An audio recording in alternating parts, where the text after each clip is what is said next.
Pertama sekali saya memanjatkan syukur kepada Allah Subhanahu Wa Taala atas limpah dan kurnianya kita dapat bersama-sama di Asrama Salahuddin Sultan Salahuddin Abdul Aziz pada malam ini untuk menyempurnakan program yang dipanggil program Nur Ramadan. Program ini adalah program yang sudah lama kita menganjurkan dalam Pemuda UMNO Malaysia, iaitu di mana pada bulan Ramadan saya sebagai Ketua Pemuda, sebelum ini Datuk Seri Syafuddin sebagai Ketua Pemuda UMNO Malaysia turun ke setiap negeri ataupun ke beberapa negeri sewaktu bulan puasa ini untuk bersama dengan Pemuda UMNO negeri itu sendiri pada malam di Melaka dan bahagian Tangga Batu untuk sama-sama kita menyampaikan bantuan kepada golongan sasar kita. Golongan sasar kita selalunya adalah generasi muda dan kebanyakan terdiri daripada anak-anak yatim, anak-anak sekolah, pelajar-pelajar sekolah, murid-murid sekolah. Seperti pada malam ini, adik-adiklah yang diraikan oleh UMNO, oleh Pemuda UMNO, dan kita insyaAllah selepas ini akan memberi sedikit bantuan berkongsi rezeki yang halal yang datang yang diberi pada Pemuda UMNO Malaysia.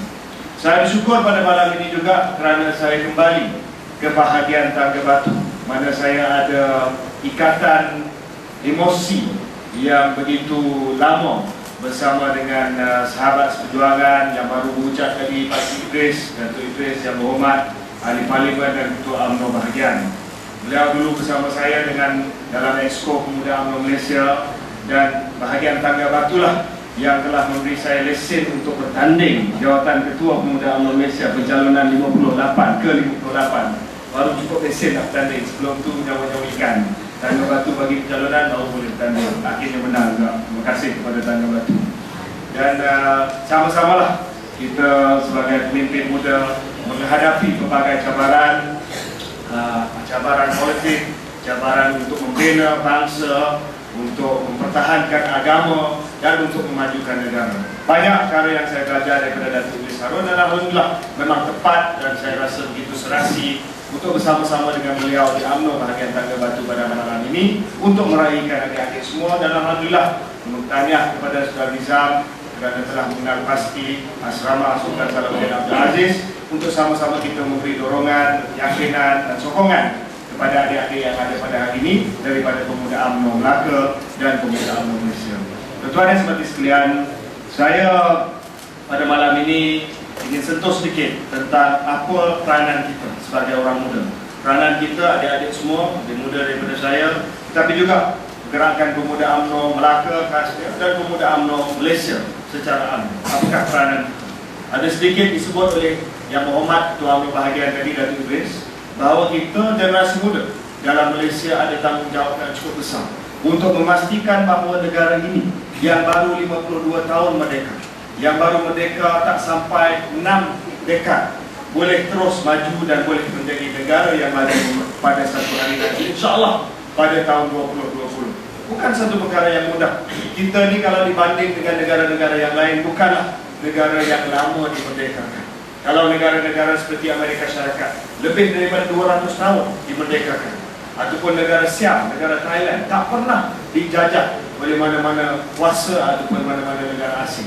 Tetapi negara Malaysia setelah perjuangan daripada pemimpin-pemimpin terdahulu kita, pengasas UMNO seperti Datuk Wan Jaafar, seperti Tengku Abdul Rahman Putra Al-Haj Almarhum, kita telah menuntut dan mencapai kemerdekaan. Ini satu perkara yang kita lupa sebagai generasi muda. Sejarah, mungkin kita baca sejarah dalam buku sejarah di sekolah, tetapi kita tak dapat menghayati kemerdekaan sebab kita memang tidak ada waktu kita menuntut kemerdekaan. Saya pun tidak lahir waktu kita menuntut kemerdekaan. Jadi berbeza, amat berbeza sekali apabila kita baca sesuatu perkara dalam buku dan kita mengalami pengalaman secara hakiki dengan diri kita sendiri. Dia jauh beza.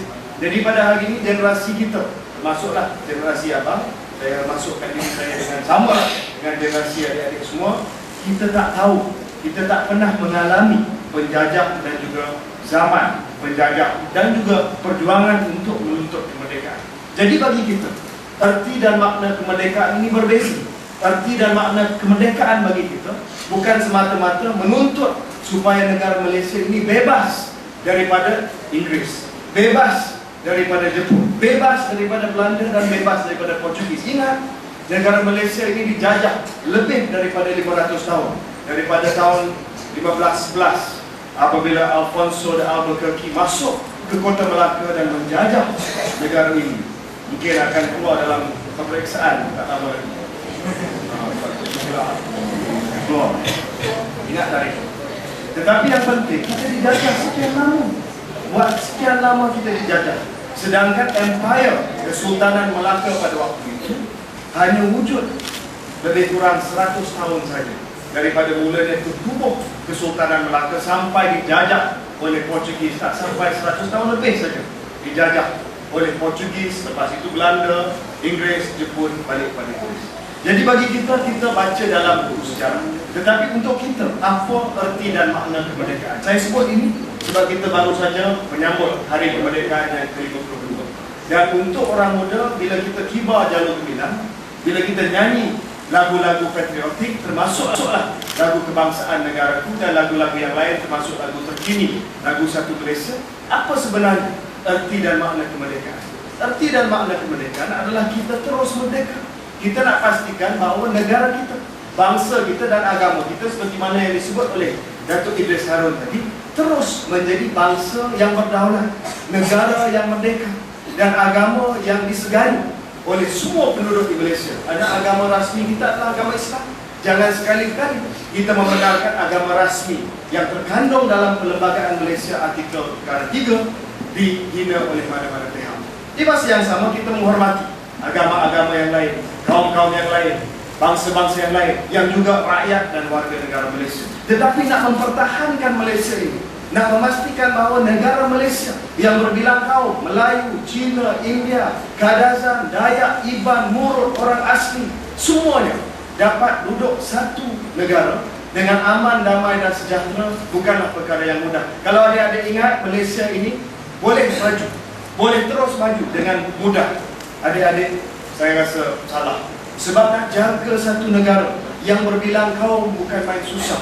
Sebab semua kaum mesti ada tuntutan masing-masing. Melayu ada tuntutan kita, Cina ada tuntutan mereka, India ada tuntutan mereka juga. Dan semua ada hak.